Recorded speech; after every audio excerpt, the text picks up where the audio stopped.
Genevieve Vaughn nació en Texas en 1939. Es investigadora independiente.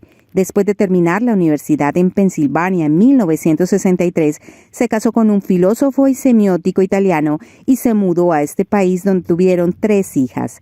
La pareja participó en los inicios del movimiento semiótico en Italia, así como en la izquierda italiana. Después de su divorcio en 1978, Vaughn se convirtió en feminista y participó en los movimientos feministas italianos e internacionales. Comenzó a ver el hecho del trabajo gratuito de las mujeres en el hogar como la economía del regalo. Así lo ha llevado a cabo Genevieve Vaughn, nuestra invitada hoy en el Ágora Charlas con Ángela, quien a través de varios años ha desarrollado sus ideas en diferentes comunidades que han logrado entender que es posible dar pensando en suplir solamente las necesidades del otro. Queridos amigas y amigos, bienvenidos a nuestro programa El Ágora Charlas con Ángela. Hoy tenemos una invitada muy especial. Tenemos a Genevieve Vaughn, que está hablando con nosotros desde Italia. Genevieve, bienvenida a nuestro programa. Muchas gracias por invitarme. Jen, vamos a hablar primero que todo de tu niñez. Y te voy a llamar Jen porque así es como yo te conozco. Tuve una infancia muy bonita. Vivía junto al mar en Texas, junto al Golfo de México. Podía mirar por la ventana y ver el agua de la bahía y escuchar todas las tormentas y las brisas dulces porque en ese entonces no teníamos aire acondicionado y era un lugar muy agradable. Y al lado había un espacio vacío y pensé que las hadas vivían allí. Así que salía mucho a visitar a las hadas y mis padres eran muy buenos conmigo. Y yo tenía un hermano pequeño y tuve realmente una infancia maravillosa en la naturaleza y también en una casa muy agradable, un lugar para vivir. ¿Nos puedes contar un poco sobre tus padres? Mi madre era de ascendencia irlandesa, sus antepasados eran irlandeses e ingleses y ella venía de un pequeño pueblo llamado Bedille, en Texas, y mi padre era de ascendencia del país de Gales y venía de un pequeño pueblo llamado Greenville, en Texas. Así que ambos eran gente del pueblo y mi madre estaba muy orgullosa de su ascendencia irlandesa y hablaba mucho de ello y eran buena gente.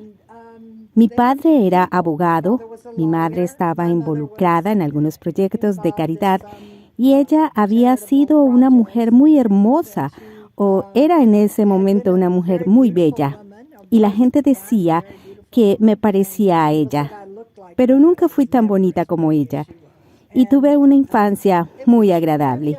Y luego estábamos un poco lejos de la ciudad, entonces cuando tenía 11 años nos mudamos más cerca de la ciudad, todavía cerca del agua, que siempre fue un gran factor en mi infancia.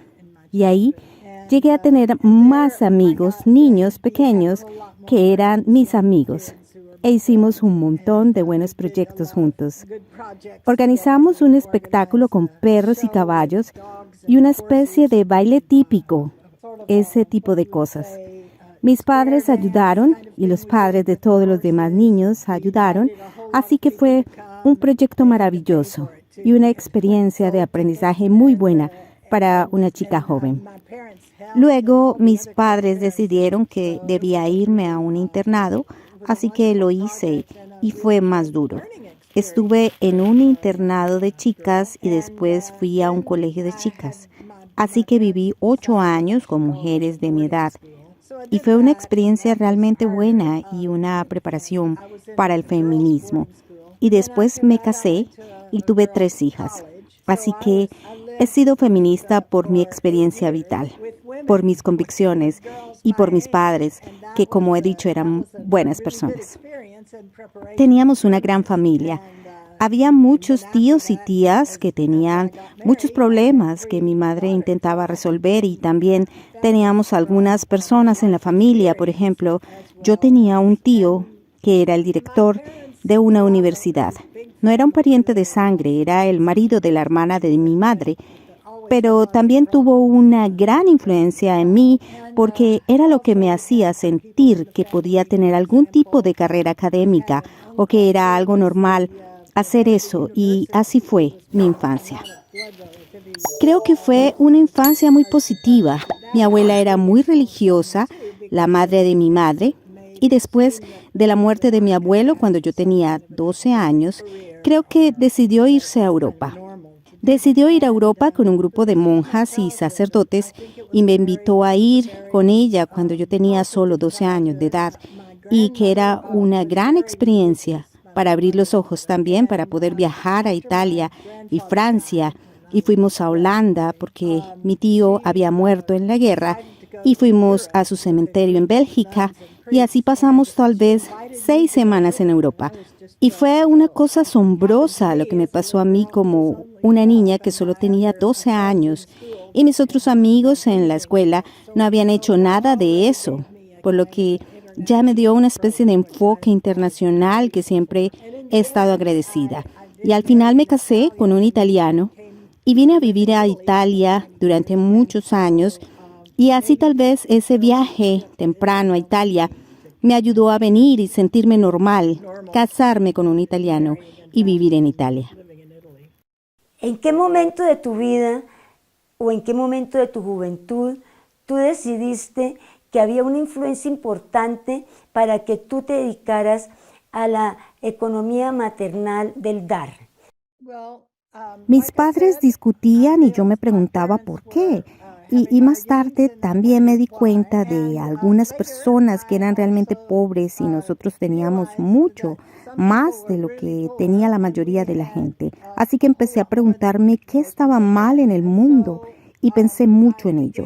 Y después fui a la universidad y estudié y he tratado de averiguar qué podía hacer, y finalmente, en un momento dado, después de casarme con un profesor de filosofía y semántica italiano y conocer a algunas personas que estaban compartiendo con él la aplicación de las ideas de Marx al lenguaje, me pareció ver una manera de cambiar las cosas a través de una perspectiva diferente, un paradigma diferente. Y eso es lo que he estado trabajando durante el resto de mi vida. Tú creaste una fundación muy importante que en realidad la creaste cuando regresaste después de Italia a los Estados Unidos. ¿Cómo fue el desarrollo de esa fundación? Me casé con un italiano y viví en Italia durante 15 años y tuve 3 hijas. Y luego me divorcié y volví a los Estados Unidos, y en ese momento tenía una prima que era una mujer política. Ella había estado en la legislatura del estado de Texas y había hecho mucho en la política nacional.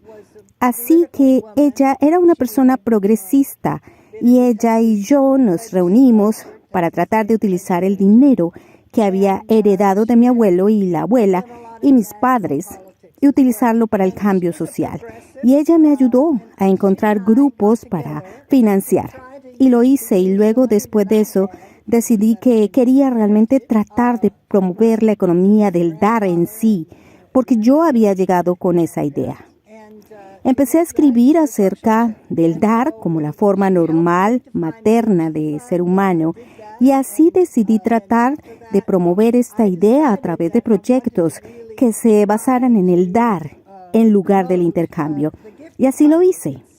Habíamos creado varios proyectos, por ejemplo, un rancho cerca de donde yo vivía en Austin, que permitía a las mujeres y a algunos hombres venir y tener un espacio libre para celebrar sus reuniones y para hacer varios proyectos diferentes.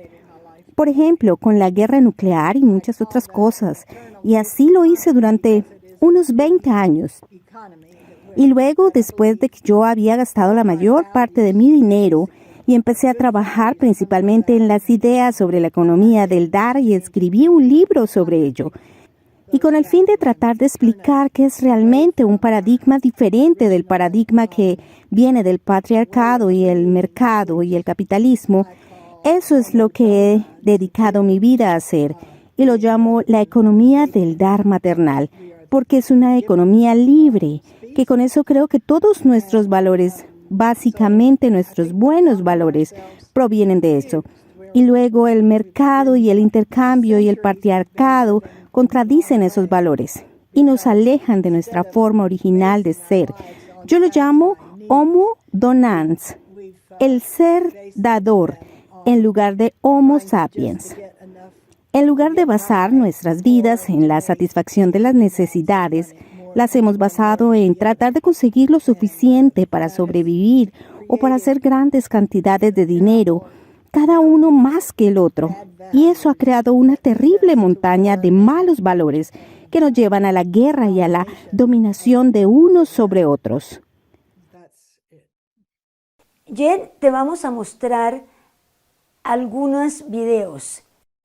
Esa es una maravillosa foto de todas nosotras en Noruega, en la Universidad de la Mujer, cuando Betty Sass tuvo esa maravillosa reunión en el 2001. Y ahí es donde te conocí y estuviste bailando toda la noche. Recuerdo de todos modos que fue una gran reunión. Y yo estaba muy feliz de conocer a muchas de esas mujeres y muchas de ellas todavía las conozco. Lo que es maravilloso, conocer a todas esas mujeres de muchas partes diferentes del mundo. ¿Tú crees que esta reunión de las mujeres sabias en Lotte, Noruega, cambió en alguna forma la dirección de tu filosofía de la economía maternal del regalo? Aunque ya había conocido a muchas mujeres internacionales porque había vivido en Italia y tenía allí un número de amigas feministas internacionales, también había viajado y también en los Estados Unidos conocí a mujeres nacionales e internacionales.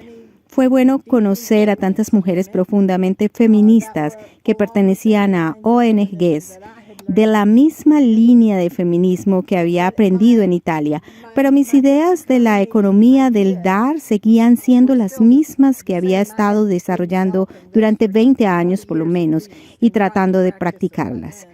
Para entonces era encontrar algunas hermanas que yo abrazaba y que abrazaban la idea de la economía del dar. No era un grupo totalmente nuevo para mí. Te voy a mostrar otra foto y tú me dices qué piensas de esta foto. Sí, eso es cuando estábamos en el barco de la paz. Esta es mi prima Sissy Fenth-Hall y ella era la prima que trabajó conmigo durante todo ese tiempo en la búsqueda de diferentes proyectos para apoyar y así sucesivamente, y también ella estaba conmigo en la fundación por algún tiempo y ahí estábamos en el barco de la paz. ¿Tú crees que la influencia de Sissy tuvo mucho que ver con el desarrollo de la economía del regalo? Ella me ayudó a encontrar diferentes grupos que podía apoyar, que eran buenos grupos, que eran progresistas, que yo habría conocido por sí mismo, porque yo había estado fuera de los Estados Unidos y ella era bastante bien conocida en la política de izquierda en los Estados Unidos, por lo que fue una gran introducción para mí en ese mundo, pero creo que no para la idea de la economía del dar. No creo que realmente pensé que era el camino a seguir, aunque ella siempre respetó la idea y éramos amigas, pero en un momento dado, cuando decidí tratar de practicarlo realmente en la fundación de la Sociedad Compasiva, ella y yo ya no trabajábamos juntas tan estrechamente. Jen, ¿qué nos explicas tú sobre tu teoría de la economía del dar? Me gustaría recordarle a todo el mundo que todo el mundo nace de una madre y que si no recibes cuidados de tu madre no sobrevives y que las madres te dan directamente de forma unilateral porque los bebés no tienen el intercambio, no pueden devolverte un equivalente de lo que les has dado. Así que aprenden a recibir y las madres aprenden a dar. Y eso es lo que ocurre incluso en el útero. Hay una donación unilateral de la madre al bebé para satisfacer sus necesidades a través del cuerpo. Luego ocurre socialmente a través de la madre y el niño. La madre nutre al niño y esa creo que es la interacción humana básica y que se ha complicado de todo tipo de formas porque una persona da a otra, otra da a otra, otra a otra. La cosa se vuelve a ser lo mismo y se repite el dar y es lo que hay. Yo lo llamo la estructura básica de la interacción y las comunidades humanas, y he escrito sobre el lenguaje como basado en el dar y no en el intercambio. Estamos tan acostumbrados a pensar en el intercambio que solo doy para recibir algo a cambio, lo cual está orientado al ego, mientras que dar está orientado a los demás. Se basa en las necesidades de la otra persona. Si vas a dar a la otra persona, tienes que entender cuáles son sus necesidades. Tienes que prestarle atención y entender toda su situación. Pero si solo estás intercambiando con ella, en realidad solo estás mirando tu propia necesidad. Y esta es una lógica completamente diferente de la lógica del dar y la lógica del intercambio. Y la una está orientada a los otros, la lógica del dar está orientada a los otros y la lógica del intercambio está orientada al ego. Y nos llevan a dos tipos diferentes de acciones, pero ahora mismo tenemos una economía del dar que es como subterránea, que la gente hace sin reconocer lo que hace o simplemente lo llaman bondad, pero es realmente estructural. Es realmente lo que nos hace quienes somos, mientras que la economía del intercambio contradice eso y lo vemos como el principal motor de la vida humana y de la economía. Pero lo que sucede es que la economía del intercambio en realidad toma dádivas de la economía del dar e incluso beneficios. Si lo ves como la plusvalía que se le quita a los trabajadores, es una donación que los trabajadores le están dando al capitalista. Pero para el capitalista es una donación que él recibe. Y por lo tanto es algo que aumenta el ego del capitalista al ser capaz de obtener estas donaciones gratis de tanta gente.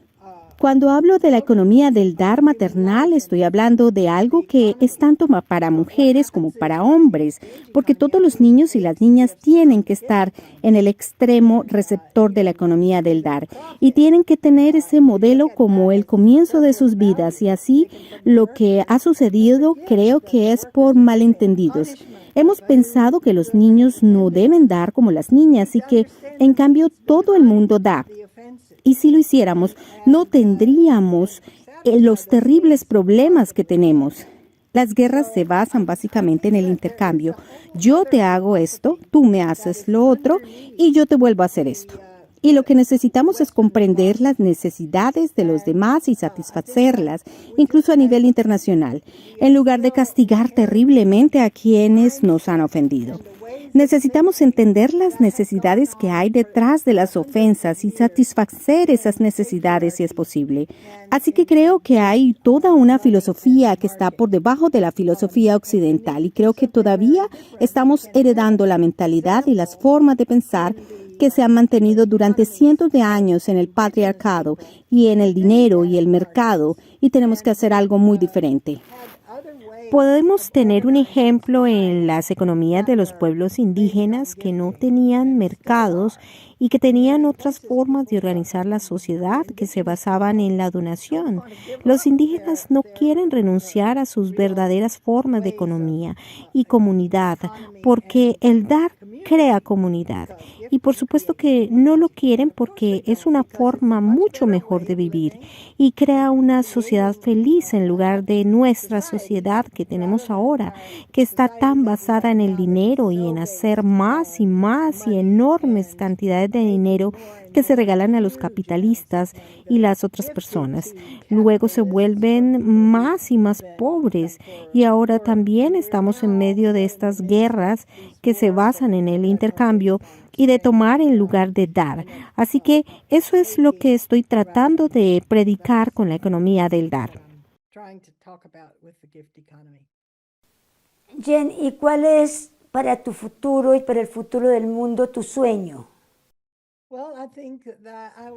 Bueno, creo que si paramos no tendríamos dinero y probablemente tendríamos grupos locales con agricultura local y entonces podríamos tener comunicaciones, podríamos usar el internet y también podríamos viajar de un lugar a otro y no tendríamos ninguna dominación de los estados sobre los otros o ningún gobierno mundial que dominara. No tendríamos todo ese asunto de la fuerza patriarcal sobre otros y podríamos crecer en la economía del dar de abajo hacia arriba. Sí, esto requeriría muchos cambios también porque ahora mismo nuestra sociedad se está mecanizando más y más y yendo hacia la inteligencia artificial y ya ni siquiera creemos en nosotros mismos. Necesitamos tener una máquina o algo que lo haga por nosotros y eso es porque se nos está enseñando que nosotros como humanos no somos lo suficientemente buenos y que necesitamos una máquina en lugar de nosotros mismos y que no somos realmente una buena especie. Tenemos que corregirnos a nosotros mismos. Realmente somos una buena especie. Somos una especie maternal y se nos ha impedido serlo, porque hemos tenido esta creencia en el dinero y el intercambio y el patriarcado. Es deshacer una parte de la vida y sacar adelante la otra parte, pero como he dicho, creo que la gente que está haciendo eso podrá entonces saber cómo hacerlo mejor y cómo crear grupos que lo hagan entre ellos mejor. Yo soy de un mundo que está enfermo. Si cuando la gente empieza a estar más sana, sabrá mejor qué hacer. ¿Tú crees que si eso es manejado por las mujeres, así cambiará el mundo?